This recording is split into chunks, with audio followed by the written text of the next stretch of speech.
Well, hello and welcome. I'm so glad you've decided to join me in this short question answer segment of Bible Shorts with Cameron.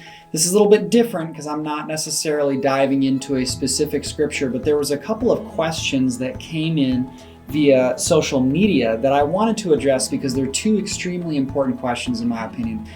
The first question is, why do miracles not happen today? The context of this question is kind of like, hey, you read in the Old Testament, you read in the New Testament talking about the church that started after Jesus' resurrection, and you read about all these miracles, and why do we not necessarily see that today? Now, there are a lot of different answers to this question, and we could go into a lot of different things, but I'm going to make it really simple.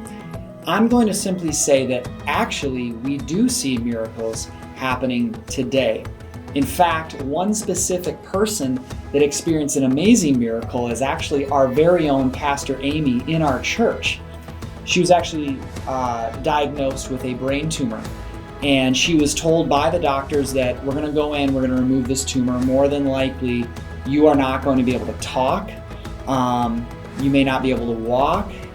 Where the brain tumor is, this is going to be, it's not necessarily going to turn out well. They basically told her, we're going to do our best.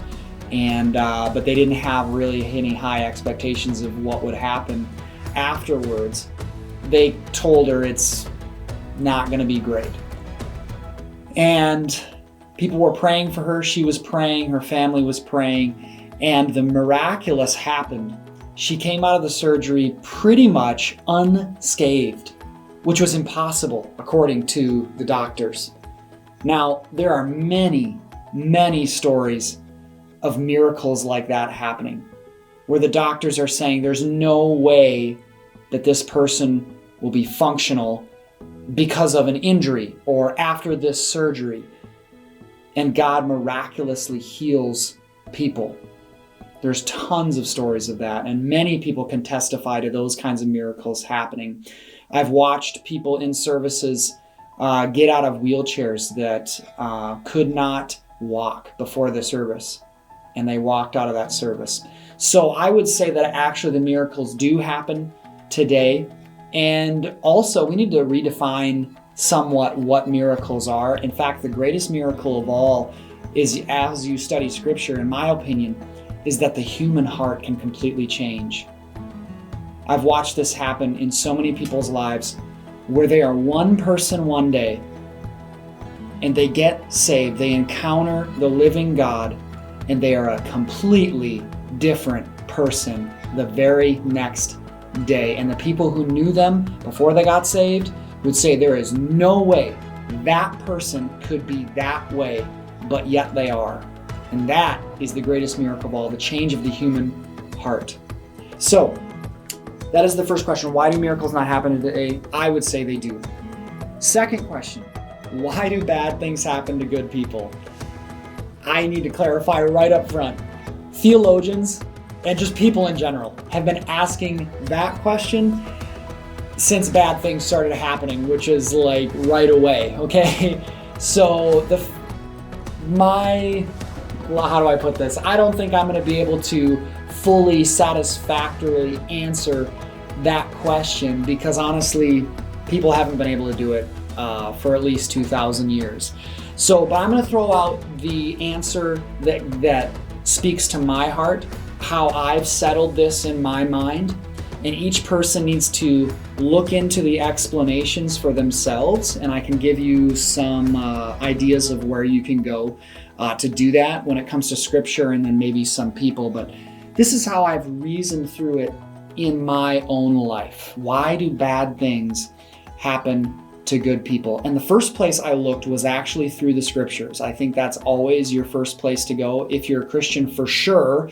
If you would say, I'm not a Christian, it's still a good idea to look into the Scriptures, even if you don't think that they're authoritative. It at least, in my opinion, gives a coherent answer. Whether you like the answer or not, I believe the Scriptures give a coherent answer as to why bad things happen to good people. So I'm going to break it down into three bullet points, if you will, that will help us understand, or help me understand, why bad things happen to good people. The first thing that I always look to is in the book of Genesis. I see in Genesis chapter 3, I believe it is, the fall of man. This is where the bad things come from. This is where the evil in the world comes from. We see God creating a perfect world, a perfect universe. There is no bad things. There are no bad things. Sorry, my grammar's not great. But we see his creation, Adam and Eve, deciding to disobey him, going against a direct rule that he gave. And that brings upon the universe what is called the fall. And basically what happened is, if you can imagine a foundation that was perfect, what happened at the fall, when Adam and Eve disobeyed God, the foundation was cracked in a way.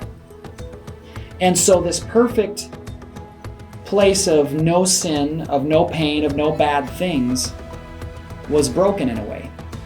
And then bad things began to happen. And as you continue to read throughout the book of Genesis, you see that after Adam and Eve ate the apple, well, it wasn't an apple, the fruit, you see that things totally changed.